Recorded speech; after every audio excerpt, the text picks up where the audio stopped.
The atmosphere between the three genin was tense. Kane had only spoken the bare minimum to either Naruto or Sasuke since last night, and now the three and their sensei were on their way back to Konoha. Naruto and Sasuke knew Kane was upset. Naruto had tried to get Kane to speak several times, and he only responded with curt answers. Sasuke opted just to stay silent as he walked. As they began passing the very same, albeit slightly smaller puddle that they crossed the previous day, Kane completely ignored the soothing feeling of the water. He wasn't in the mood to be coddled, especially by water. He had a chance. He was ready. He was going to take out the bandit and then help Naruto and Sasuke finish off the others, proving once and for all that he could become a staple in Team 7. Instead, he watched Naruto and Sasuke do all of the work. Again. Why am I always being left behind? Late that night, as they arrived back at Konoha, Naruto asked in a small voice if Kane was going to walk her home. He had simply nodded and headed for the manor she lived in. The walk had been completely silent, and as soon as they arrived at her home, he turned and walked away without a word. Now, he was sitting on his mattress staring at the only possession he owned that had any semblance of meaning or value to him. As Kane stared at Jane, he let the tears slowly fall down his face. What am I supposed to do, Jane? How am I ever going to catch up with those two? They're just in a completely different league than me. Even if... Kane hiccuped, interrupting his cries. Even if I were to somehow magically become as strong as they are now, they're prodigies. They aren't going to stay the same. It wouldn't be long at all before they just left me behind again. Kane clenched his eyes as tightly as he could, trying to stop the flow of tears. What did I do, Jane? Kane tried to calm down as his body began to tremble. He breathed out in a shaky voice. I just want to become a part of Team 7. Kane looked over. When he felt his eyes on him, Sasuke was giving him a harsh glare. Kane glared right back. Alright, I've had enough of your temper tantrum, dead last, Sasuke snarled at him in anger. Sasuke, what's your problem? Naruto spoke up in shock and fear. Sasuke was seriously angry. My problem is him. I get that you're mad at Naruto and me for hogging all the action on the mission, but get the hell over it. Sasuke seethed. Sasuke! Naruto attempted to put authority behind her yell. No, he needs to grow up. He gave us the cold shoulder all day yesterday, and today he ignored us all throughout training. Sasuke snapped at Naruto. Kane glared at Sasuke in anger. He was not in the mood for this. Sasuke's eyes went wild. What's with that look, huh? He marched over to Kane and got right into his faces, their noses nearly touching. You look angry. What are you going to do about it? He whispered quietly with force. Kane's eyes flashed momentarily. In momentary fear as he took several steps back. Sasuke snarled in response. Yeah, that's what I thought. You know what I think, Kane? As he slowly approached Kane, taking a small step backwards for every large step Sasuke took forward. Naruto looked completely lost on what to do, as if she was watching a tragedy that she couldn't stop right before her very eyes. I think, instead of ignoring us, you should be thanking us. We all know that if Naruto and I hadn't taken out the bandits, you would have just frozen up and gotten yourself killed. Kane recoiled as Naruto gasped, hurt and anger flashing in his eyes. So maybe next time, you just do what you're supposed to. Sit back and let the big kids handle all the work. Sound good? Dead last? Sasuke nearly screamed at Kane as he got back in his face, the words punctuated by a shove that sent Kane tumbling to the ground. Sasuke! Naruto screamed as she jumped in between the two boys. Sasuke snarled over Naruto's shoulder, and she turned her head slightly to catch a glimpse of Kane's retreating back as he ran away. Kane was so angry, so very, very angry. Sasuke pushed all of his buttons today, or yesterday technically. Kane was in the library, sitting in his spot, no book to be seen or around him. He had his arms crossed and was seething to himself as he manipulated a large amount of water in the air above his head. When he went to the river, instead of taking a palm full of water, he simply raised nearly 2 gallons of water and stomped off towards the library, where in his right state of mind, he would never have done something so risky. The last thing he wants is for someone to see his abilities and cause the whole village to find out. But he wasn't thinking straight. He didn't care who saw him. He was so angry. At Sasuke, at Naruto, at himself, at the stupid village. Pop.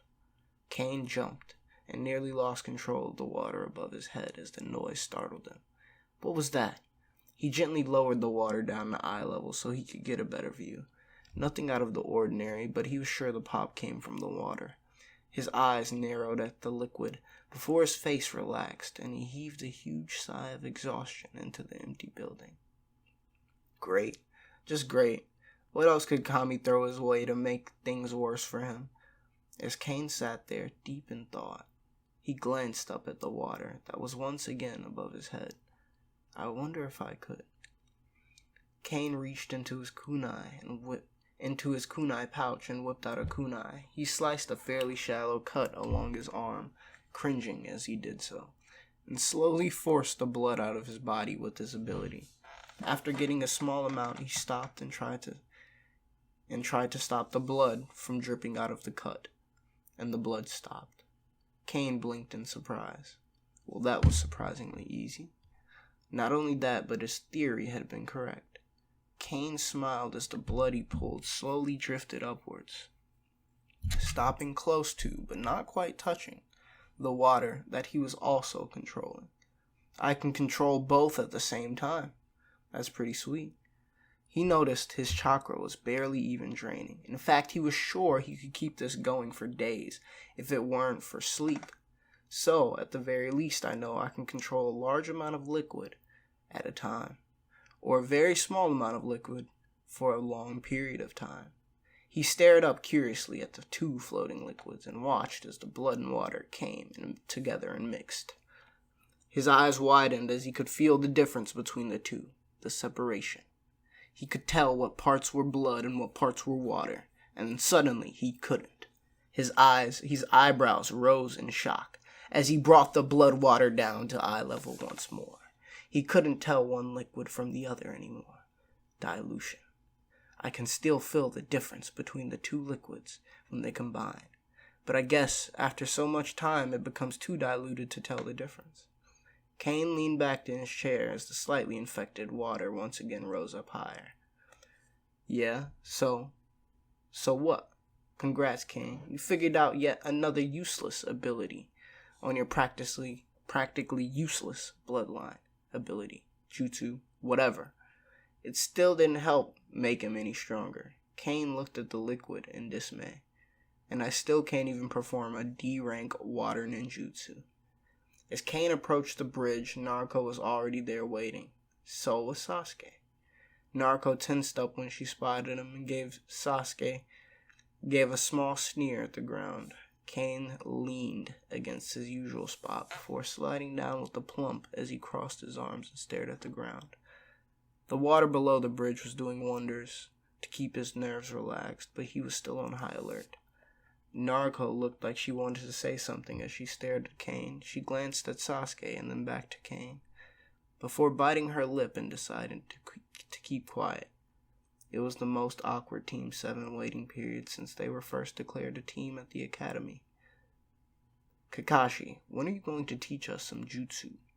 Surprisingly, it was Sasuke who asked the question of the white-haired Cyclops. Kakashi stared at the Sasuke with an unreadable expression.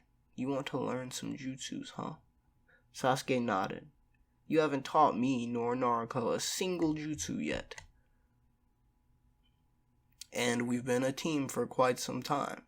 You've only taught Deadlast over there. Sasuke spat the insulting nickname out like it was venom.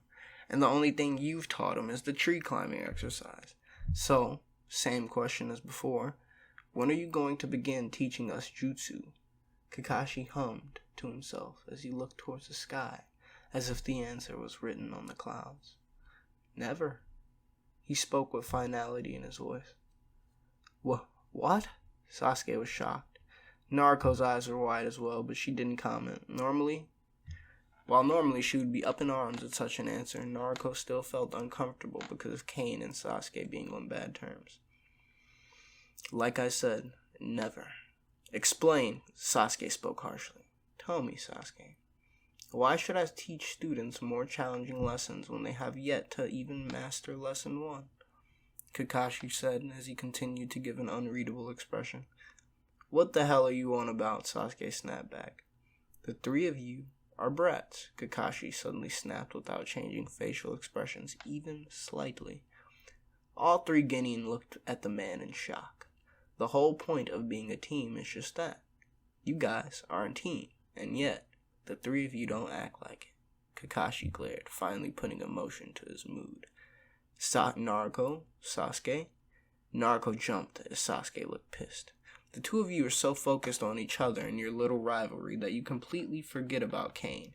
Even on the C-rank mission we just took, the 2 of you took down all the bandits with no regard whatsoever for Kane, or what would be best for him.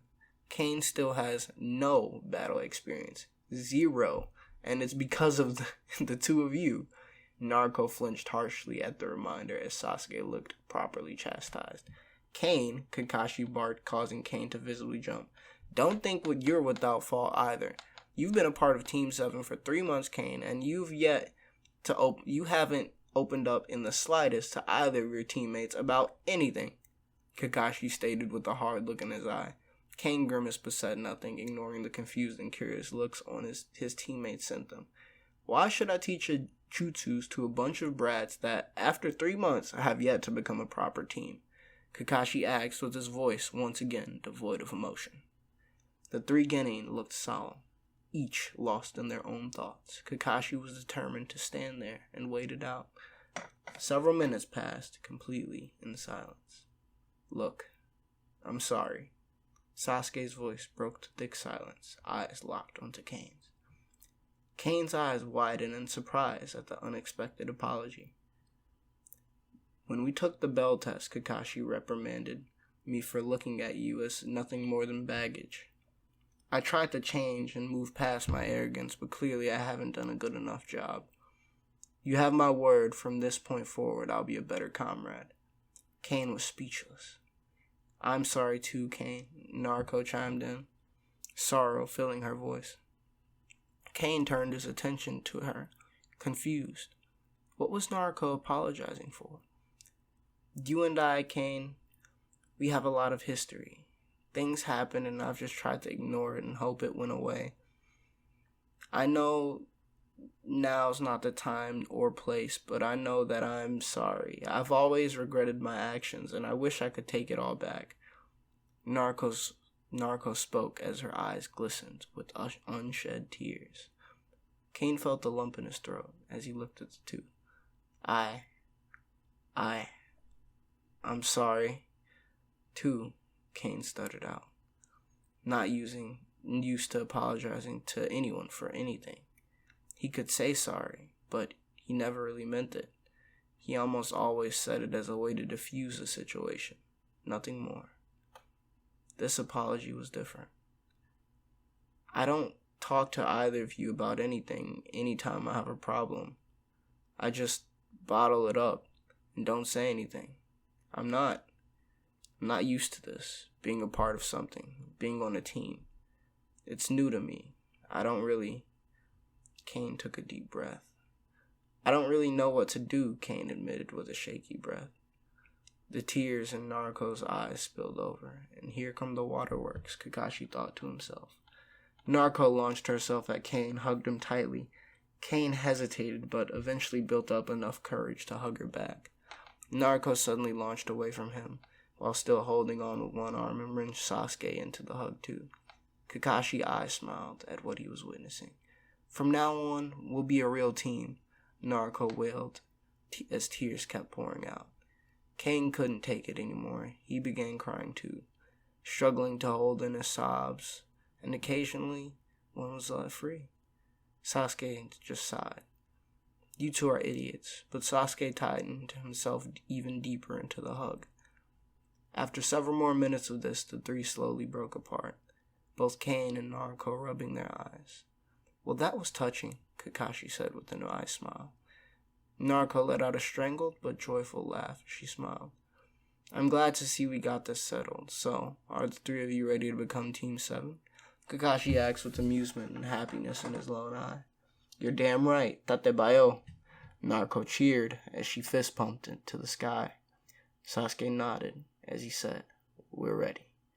Kakashi turned his eye towards Kane. "Kane?"